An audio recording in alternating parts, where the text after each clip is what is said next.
கர்த்தருடைய பரிசுத்த நாமத்திற்கு மகிமுண்டாகட்டும். ஆண்டவராகிய இயேசு கிறிஸ்துவின் நாமத்தினாலே அன்பு கர்த்தருடைய பிள்ளைகளாகிய தங்கள் அனைவருக்கும் ஸ்வீட் ஊழியத்தின் சார்பாக வாழ்த்துக்களையும் ஸ்தோத்திரங்களையும் தெரிவித்துக் கொள்கின்றேன்.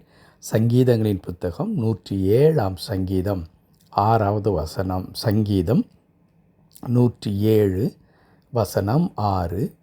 தங்கள் ஆபத்திலே கர்த்தரை நோக்கி கூப்பிட்டார்கள், அவர்கள் இக்கட்டுகளிலிருந்து அவர்களை விடுவித்தார்.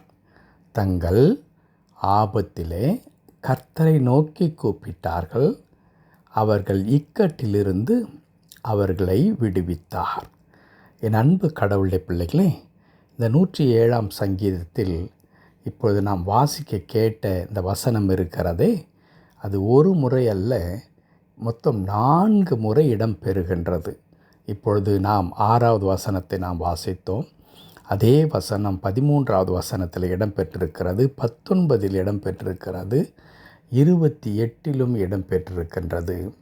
இங்கே தாவீதுடைய அனுபவமாக அவர் சொல்லுவது என்ன? தங்கள் ஆபத்திலே கர்த்தரை நோக்கி கூப்பிட்டார்கள். ஆபத்து என்பது எதிர்பார்த்து வருகிற ஒன்று அல்ல, சடிதியாக நேரிடுகிற ஒன்று. இன்றைக்கு நாம் செய்தித்தாள்களை பார்த்தாலோ, தொலைக்காட்சியை பார்த்தாலோ, ஏன் நாம் வெளியே செல்லும் பொழுது நம்முடைய கண்களுக்கு முன்பதாகவே நடக்கின்ற அநேக காரியங்களை நாம் பார்க்கும் பொழுது சடுதியாக ஏற்படுகின்றவைகளை நாங்கள் பார்க்க முடியும். இன்றைக்கு கூட, அதாவது நேற்று இரவு நான் 11 மணிக்கு மேல் இந்த செய்தியை ரெக்கார்ட் செய்து கொண்டிருக்கும் பொழுது, டெல்லியிலே ஒரு கார் வெடித்து அதை சுற்றி இருந்ததான கார்களெல்லாம் தீப்பிடித்து 20க்கும் அதிகமான பேர் பலியானார்கள் என்ற செய்தி போய்கொண்டே இருக்கிறதை கேட்க முடிகின்றது. அன்பு கடவுளுடைய பிள்ளைகளே, அவர்களெல்லாம் இன்னும் சற்று நேரத்தில் நாம் சாக போகிறோம் என்றால் நினைத்தார்கள். இல்லவே இல்லை. தங்கள் மாலை நேரம் என்பதினாலே தங்கள் பணியெல்லாம் முடித்து கொண்டு சீக்கிரமாக நாங்கள் வீடு போய் சேர்வோம் என்ற எண்ணத்தோடு கூட போன மக்களும், இன்னும் பலவிதமான அலுவல் நிமித்தமாக இந்த இடத்திற்கு போக நேரிட்ட அந்த மக்கள் அகால மரணம் அடைகின்றார்கள். இப்படி அநேக காரியங்களை நாம் சொல்ல முடியும். ஆபத்து மக்களை எல்லா சூழ்நிலையிலும் சூழ்ந்திருக்கிற உலகமாகத்தான் இந்த உலகம் இருக்கின்றது. இப்படிப்பட்ட இந்த ஆபத்து நேரத்தில் தாவீது சொல்லுகிறார், கர்த்தரை நோக்கி கூப்பிட்டார்கள். ஒருவேளை இந்த விபத்தை மாத்திரம் நாம் ஆபத்து என்று சொல்ல முடியாது. வாழ்க்கையில் பலவிதமான காரியங்கள் ஆபத்தாக நம்முடைய வாழ்க்கை அப்படியே கவ்வி பிடித்து கொண்டிருக்கிறதை நாம் பார்க்க முடியும்.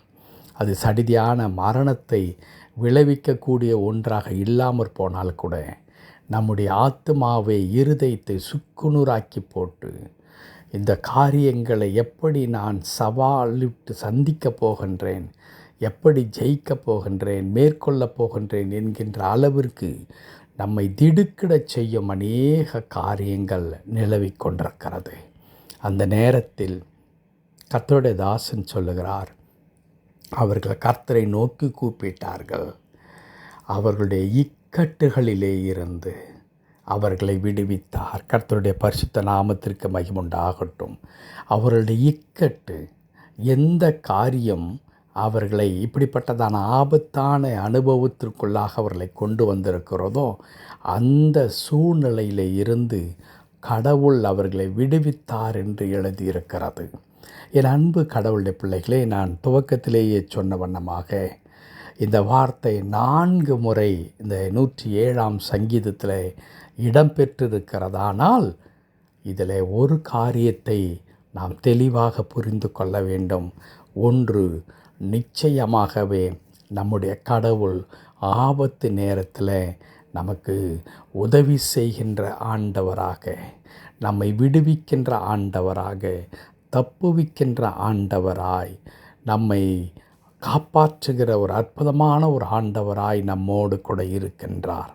ஆகவே தான் தாவீது திரும்ப திரும்ப இதை வலியுறுத்துகின்றார். இதில் மாத்திரமல்ல, இன்னும் மற்ற சங்கீதங்களில் கூட, என் வேதத்தின் அநேக புத்தகங்கள் கூட நாம் பார்க்க முடியும். ஆபத்து கிட்டி இருக்கும் பொழுது யாரெல்லாம் கடவுளை தேடினார்களோ, கடவுள் அவர்களுக்கு மனமிறங்கி அற்புதமாக அவர்களுக்கு உதவி செய்ததை நாம் பார்க்க முடியும். இன்றைக்கும் நம்முடைய வாழ்க்கையில் அவ்விதமான ஆபத்தான ஒரு பாதைக்குள்ளாக நாம் கடந்து போய் கொண்டிருக்கிற மக்களாக இருப்போமானால் ஆண்டவரை நோக்கி பார்க்க வேண்டும். இதில் என்ன சிக்கல் இருக்கிறது, பிரச்சனை இருக்கிறது என்றால், இந்த ஆபத்து நேரத்தில் கடவுளை நோக்கி கூப்பிட வேண்டும் என்ற எண்ணம் எளிதாக நமக்கு வருவதில்லை. ஆபத்து அப்படியே நம்மை சூழ்ந்தவுடனே நாமே ஒரு பரிகாரத்தை தேடி, இதை செய்தால் நன்றாக இருக்குமா, இவரிடத்தில் போன்றால் நன்றாக இருக்குமா, இவர்களை தேடலாமா என்று கடவுளை தவிர்த்து விட்டு மற்ற எல்லாவற்றையும் செய்ய வேண்டும் என்ற எண்ணம் நமக்கு தோன்றும்.